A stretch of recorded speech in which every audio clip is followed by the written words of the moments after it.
It's good to see you this morning. It's good to be seen, at least. I imagine your faces out there, and I'm happy to know that you're there. Those who did not wake in time for this service are practicing what I will preach. We sleep. If you search the world over and look for one activity that all humans do, we sleep. About a third of our lives. 8 hours a day, give or take, we sleep. Yet we only seem to notice it when it's absent. If we have extra work, we may stay up a little later. If we are having a lot of fun, we might stay up all night long. Sleep is so ordinary, so easily taken for granted. It's not like other things in our lives. If we do not eat, we starve to death. If we do not drink, we die of dehydration. If we do not breathe, we suffocate. But if we don't sleep, we don't die. We eventually get tired and sleep. Humans sleep about 8 hours per night. That's more than donkeys, who seem to get by on only 3 hours, and less than cats, who sleep about 15 hours a day and zip crazily around the house for 30 seconds for no reason whatsoever. But there's no magic number in 8. Anywhere between 6 to 10 is normal for most people. Some people need that more than others. Some people need less. Growing teens often need a lot of sleep. And the elderly sometimes need less. It changes over our lifetime. But consistency is more important than the amount. If you get 6 hours one night and 10 hours the next, you will not feel as rested as if you would get 2 consecutive nights of 8 hours. Irregular sleep disrupts our natural clock, leading to irritability, sadness, and of course, sleepiness. Disrupting our pattern is precisely what many people do on weekends, staying up late on Friday and Saturday night, sleeping late on Saturday and Sunday mornings, and that makes Monday morning a monster. Many of us have been staying home from work during the pandemic shutdown, and this might have gotten rid of that weekend disruption. But the lack of a regular schedule has made a lot of our sleep inconsistent. 7 days a week, depending on what we might be binge watching. We go to bed early or late, and we have this variable sleep times. And it can give us a perpetual jet lag, because in a sense we are sleeping in different time zones if we go to sleep at a different time every night. And we never leave the home, but our mind gets fractured and spread out across the country. Sleep deprivation can have effects over an extended period of time. Studies have shown that 72 hours of wakefulness, it's impossible to keep subjects from having brief microsleeps, short periods lasting 2 to 3 seconds. These may occur while driving. If you've ever had it happen driving on the road and you just all of a sudden your head jerks and you go, oh my goodness, I was asleep for a second. That's scary. They might happen in the middle of conversations, or they might happen while a person's walking and cause them to trip and fall. Extreme sleep deprivation causes hallucinations and paranoia, but these symptoms generally disappear after a night of good sleep. One of the things that happens when you don't sleep is that you don't have rapid eye movement, or REM.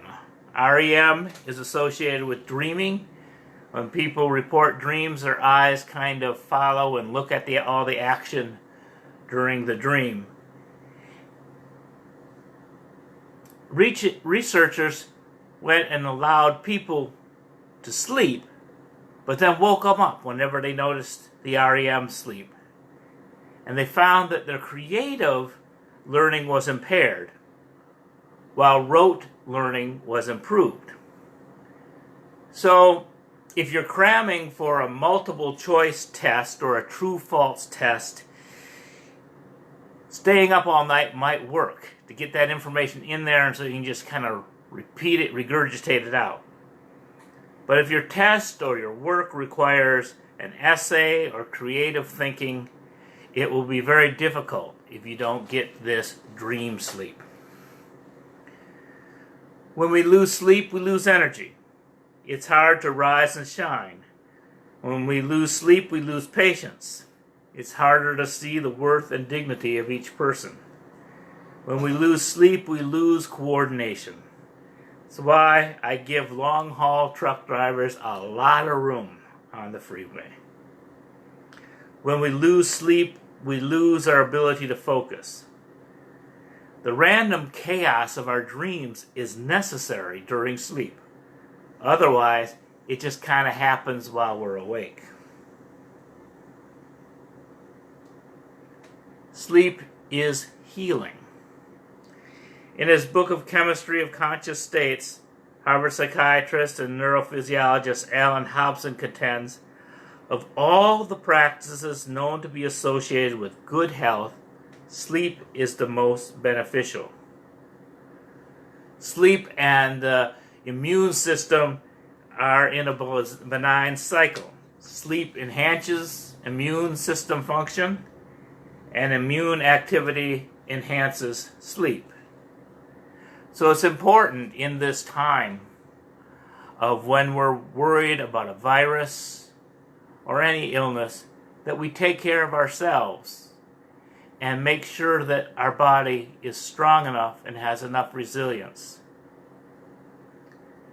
Dreaming fosters the processing of daily experience by reinforcing, consolidating, and reorganizing our memories. Hobson recommends keeping track of the quality and quantity of sleep in conjunction with daytime activities and moods. And if you just keep track of how you sleep and how you feel the next day, doing so for a month may reveal the length of sleepiness that is most conducive to your well-being. People who need more sleep may be frustrated because it crimps their schedule. This is one of the many ways that society demands and psychological needs are out of sync. If we need more sleep, we might need to start to go to bed earlier. But ambitious schedules are not the only enemies of sleep. The common psychological problems of anxiety and depression are notorious for depriving people of sleep. In addition, people who are prone to nightmares may develop sleep phobia and sleep avoidance, and so begins the vicious cycle. Psychiatric disorders interfere with sleep, and lack of sleep intensifies the symptoms. Besides affecting our mental health, it affects our physical health. Catherine Alpert writes, certain hormonal activities peak during sleep, particularly human growth hormone, which helps synthesize protein, promote growth, and repair damaged tissue. People heal faster when they're permitted to sleep. The physical and mental health benefits of sleep are well documented. If you are having difficulty, there are plenty of specialists you can consult. So I wonder, why am I preaching about sleep? It's a dangerous topic for preachers.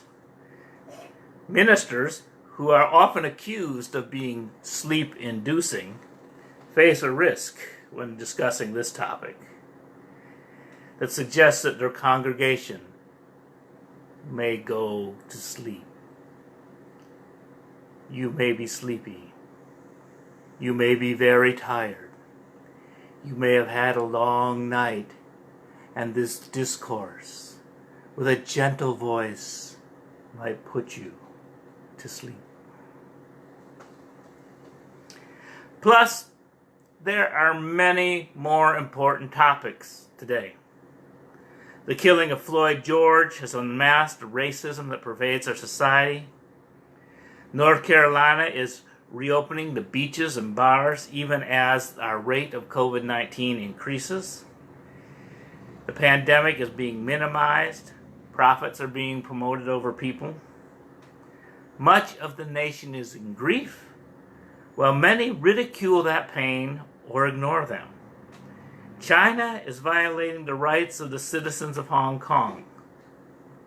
All of these problems are huge and can cause any of us to lose sleep,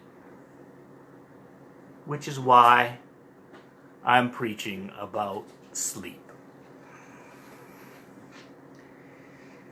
It takes a lot of physical and emotional strength to love our enemies.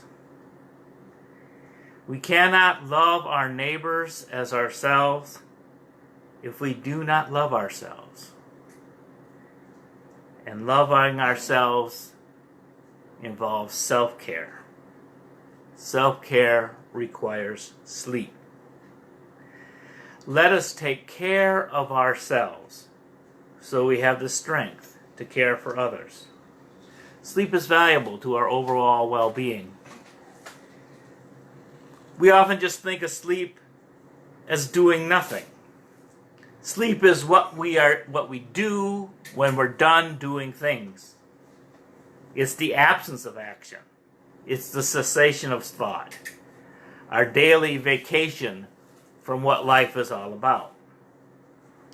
If we look at our calendars and our day runners and schedules, things kind of start in the morning. We fill all the slots until our time is occupied, and when we run out of lines, it's time to go to bed. And if we fail to do our to-do list, it spins in our brain and prevents sleep. Sleep is the one thing that many of us do not schedule in our lives. We take it for granted. We expect it to just happen. Catch as catch can. It only enters our plan when lack of it disrupts our activities. It is the last thing we think of unless we're too tired to do what we want. So today I want to apply an old saying, a saying of reversal. The last shall be first, and the first shall be last. Let us plan for sleep first. Put it first on our calendar. What time will you go to bed? What time will you wake? In the Christian West, our days begin at dawn. But in the Jewish and Islamic cultures, the day begins at sundown. And this has its advantages. It can help reorder our lives in terms of priorities. The family gathers at dinner, processes the day that is completed, and hopes for the day to come. The evening clock urges to begin our day for ourselves and the people we love.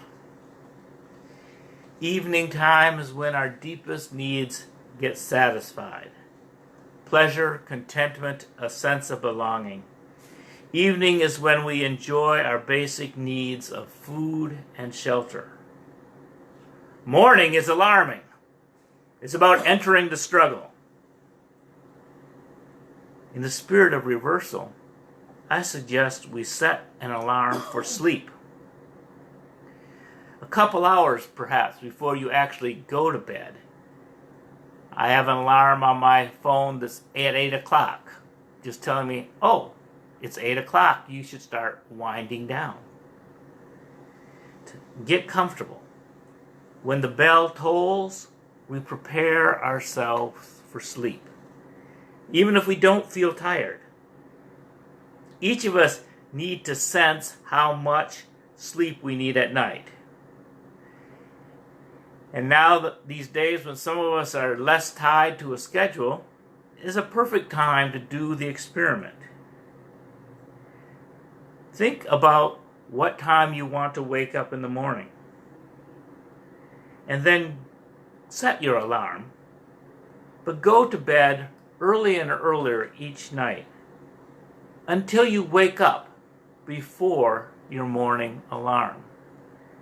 When you wake up, naturally, instead of being summoned, imagine beginning your morning according to your body's schedule, not your boss's schedule, not the ringing of an alarm, and not the demands of the day. But you wait until your body says, I'm ready. I want to get up. Some of you may sleep from 9 to 5 a.m. Others might sleep from midnight to 8 a.m. The night owls might go to bed at 4 a.m. and wake up at noon. Learn when you feel tired and learn when you feel refreshed. Prepare to sleep an hour before your regularly scheduled time. Many of us prepare for work. We have a morning routine of waking, washing, eating, drinking, perhaps the paper or other media to ease us into our day. Few of us jump straight out of our bed and drive to work. That would probably shock some of our coworkers. Few of us prepare for sleep. We may have a routine, wake up from a chair, turn off the TV, crawl to bed. But this routine is not preparation. It is merely giving in to exhaustion. Avoid caffeine and fatty food and alcohol immediately before sleep. Fatty food and alcohol, as we all learn on Thanksgiving, helps you fall asleep. But digesting and processing them will wake one during the night. So stop eating and drinking a few hours before bedtime. Let your body settle and sober. Turn down the artificial light, and this will signal your body to slow down. Wash up for bed. Feel fresh. Avoid loud media. This one is tricky. Ideally, one should have silence. But for some of us, silence only amplifies the voices in our heads. It may be helpful to sit quietly before going to bed and meditate until the monkey mind settles down. Then go to bed. Or one can play sleep meditation audio. Many can be found on YouTube and podcasts. Listen for a voice that is relaxing to you. I myself listen to Canadian news. It helps me quell my anger from the day. Now, if I listen to Democracy Now! Or MSNBC, I will get too angry to sleep. But hearing the news of the day reflected in that gentle Canadian tone, usually with some human interest stories that are kind of funny, are like bedtime stories to me, and they help me go to sleep. Some like soft music. Gail and I have tried falling asleep to music, but as musicians, we listen too closely to the music and analyze it, and are always deciding what we like and what we don't like, and it just makes our mind too active to go to sleep. Light exercise like yoga or stretching or Tai Chi might relax your body. But avoid strenuous cardiovascular exercise like calisthenics or running. They exhaust you, but they also raise your heart rate and your adrenaline, and that is not sleep conducive. If one is always worrying about the things undone, one can make a to-do list for daylight. The physical act of making a plan and then putting it on a shelf can put some of those pesky ideas out of your mind. But here's another reversal. Instead of sleeping in order to work, how about working so that one can sleep? As one goes through the day, rather than following a to-do list, create a done list. Note what you accomplish after each task, whether it's pleasurable or whether it's work. And by the end of the day, you can reflect upon one's enjoyment and accomplishments and have the sleep of the just. After one wakes up, this is a good time for strenuous exercise to get the blood flowing. A morning walk or run or swim will make the body fully awake. Caffeine is helpful to some.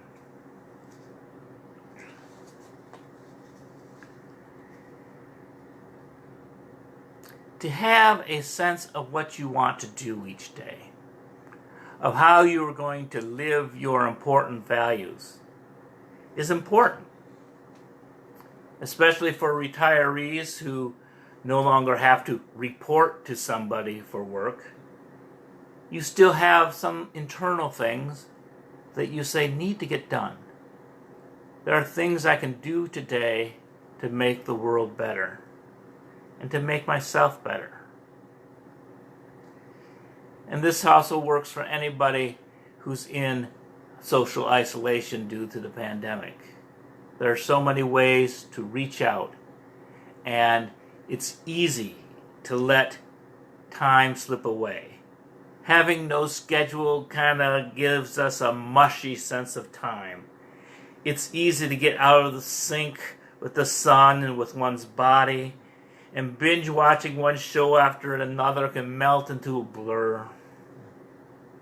Sometimes we forget what day it is. But even if you're binge watching, pause just for a second and write down what you liked about that show and what emotions it engendered. At the end of the day, you can acknowledge that you made choices rather than somehow you fell on the couch and randomly hit the remote and took whatever came your way. There are so many things to enjoy and do in life. Let your life spring from the solid foundation of sleep. Schedule sleep first. Schedule other things around your need for sleep. Nights of restless sleep leads to sleepy, low-functioning days. These are days of transition for the whole world. And there's much work to be done. And it's easy knowing that there's no way to solve the problem of racism, solve the problem of disease, solve the problem of war. These things are perennial and they are always there and there's always work to do, but we're not designed to work 24 hours a day. And we have to make sure that we give ourselves the break that we need so that we have the strength for all the work that needs to be done. If you cannot sleep, find a physician or therapist who can help you. Make it a priority. Life is hard. We all deserve rest. And when sleep is good, the rest of life is easier. May we bless and be blessed.